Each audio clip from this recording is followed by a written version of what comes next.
One evening, Thomas brought his last train to the junction. Percy was glad to see him. "Are you on your way to the big station, Thomas?" "Yes, I am. Why?" "Because I'm going there, too. I think something's up." Toby looked up at the sky. "Where?" "Not up there. Down here," laughed Thomas. "How can something be up when it's down?" Thomas was too excited to explain. "Bust my buffers! Look over there!" Mavis, Boko, Bill, Ben, Donald, Oliver, and Douglas paraded past. "Good evening, you three," whistled Donald. "Aren't we all a fine sight?" "Very splendid indeed," admired Toby. "Sorry we can't stop. Sir Topham Hatt wants us all together at the station." "What is this about?" asked Thomas. "Sir Topham Hatt has a plan," answered his driver. "Come on." So they followed the other engines to the big station at the end of the line.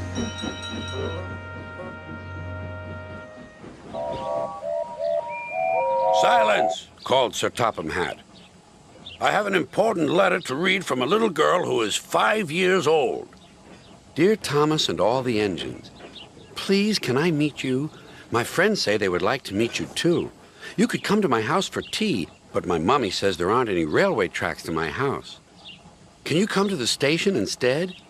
Thank you very much." "It seems," continued Sir Topham Hatt, "that there are many girls and boys who would like to meet you. Therefore, we are all going to the big city far away." "Hooray! Hooray!" the engines whistled. "Silence! Other engines will be working here while you are away, so please show them what to do." As Annie and Clarabelle were going to the big city too, Thomas and Oliver practiced with some other coaches.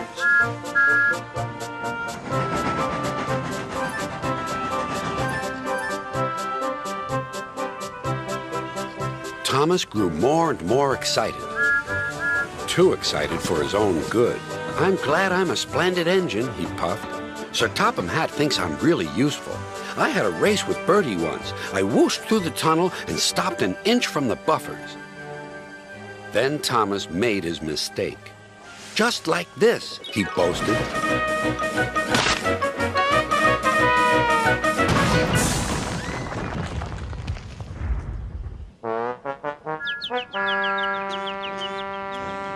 No one was hurt, but Thomas's front was badly bent.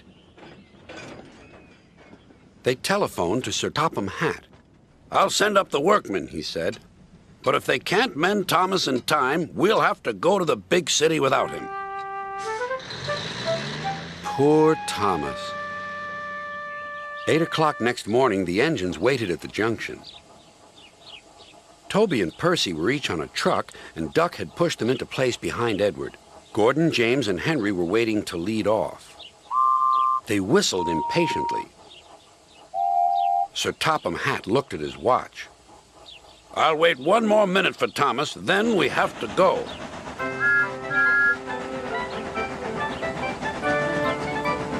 "Oh, thank goodness you're still here," panted Thomas. "I hope we're not late, as it's just after 8. The conductor blew his whistle and waved his flag. The engines cheered. "Look out, big city, here we come!" And the cavalcade puffed away.